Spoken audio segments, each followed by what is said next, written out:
Պարոն Քոչարյան, դուք նշեցիք, որ մեր երկրում լավագույն ժամանակաշրջան եղել է 98-2008 թվականները։ Բայց այս ամենը սկսվեց այսպես ասած թարս պատտվել բացահայտ 18 թվականից սկսած։ Մենք այդ ընթացքում ունենք 10 տարի։ Լավ, ինչը այն չգնաց այդ 10 տարվա ընթացքում, որ ստիպեց խոստովանենք, որ 18-ին քիչ մարդ դուրս չեկավ փողոց։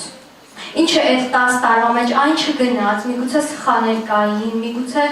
չգիտեմ, ինչ է այն եղավ, որ մենք հասանք այսօրվան, ունեցանք 18 այսպիսի կառավարություն, ունեցանք 20 թվի պատերազմ, 23-ին կորցրեցինք Արցախը, ու հիմա կանգնած եք նաև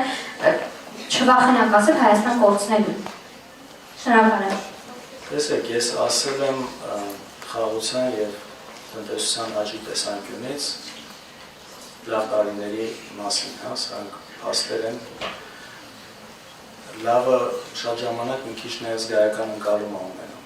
բայց եթե փաստերին նայենք, իհարկե այստեղ հենց այդպես էլ եղել է։ Երբ որ խոսում ենք լավի մասին, բնականաբար դա չի նշանակում, որ ամեն ինչ եղել է լավ։ Դեք ես ինչ եմ ասում, եթե ամեն ինչ լավ լիներ, 18 թիվը չէր լինելու բնականաբար, 18 թիվը չէր լինելու, իհարկե կային շատ խոստումներ, որոնք կատարվեցին, կային շատ կեղծիքներ, որոնց վրա նաև մարդկանց հույզերի հետ խաղացին, ու կային նաև իրական խնդիրներ, և սրա մասին պետք է բաց խոսել, իհարկե մարդիկ կարծում եմ հիմնական հոգնել էին ինչ-որ լճացած վիճակից։ Նույն սահմանության հետ կապված խնդիրը, որ 2015-ին փոխվեց և այս առումով այն խոստումները, որոնք տրվել էին, չիրականացվեցին, սա էլ մեծ հիասթափության ալիք էր։ Խնդիրներ շատ կային, բայց մի մասը շատ միգուցե չափազանցված, մի մասը զգայական, բայց կարծում եմ խորքի մեջ ինչ-որ անարդարության զգացողությունն էր, անարդարության զգացողությունը, որ տարբեր գիտեք ամենափոքր կենցաղային հարցից մինչև շատ ավելի մեծ հարցեր ու շատ ժամանակ կրկնում եմ, միգուցե շատ չափազանցված, բայց կար այս զգացողությունը այսպես ծանր կա։ Ու հիմա միգուցե շատ երևույթներ կան ավելի լեփի ու վաղ ձևով, բայց դրանք կարծես նույն արձագանք չեն ունենում, ինչ որ նախկինում էր լինում։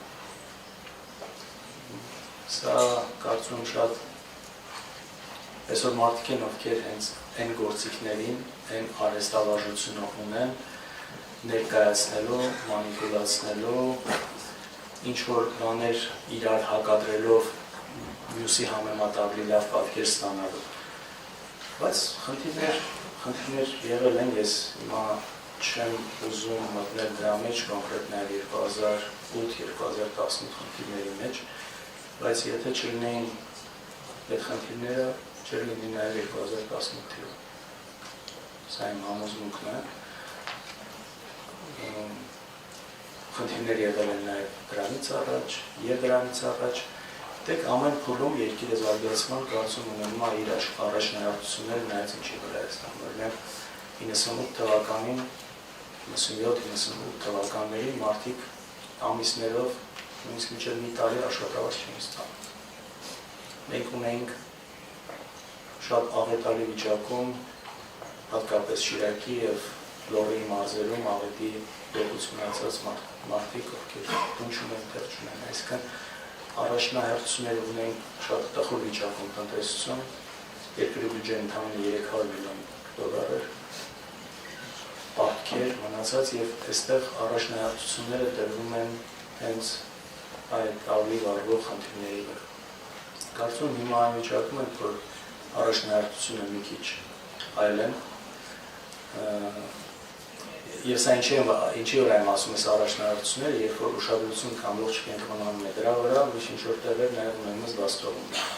որովհետև միշտ չէ, որ այն հնարավորությունը կա, թե մարդկային, թե ֆինանսական, թե տարբեր ռեսուրսները պետությունը երբ որ ունենում է բոլոր հարցերին հավասարապես անդրադառնալու համար,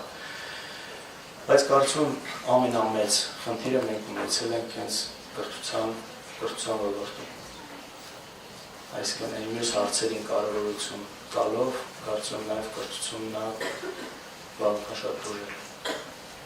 Եվ նաև Հիմա երևի թե կարում ենք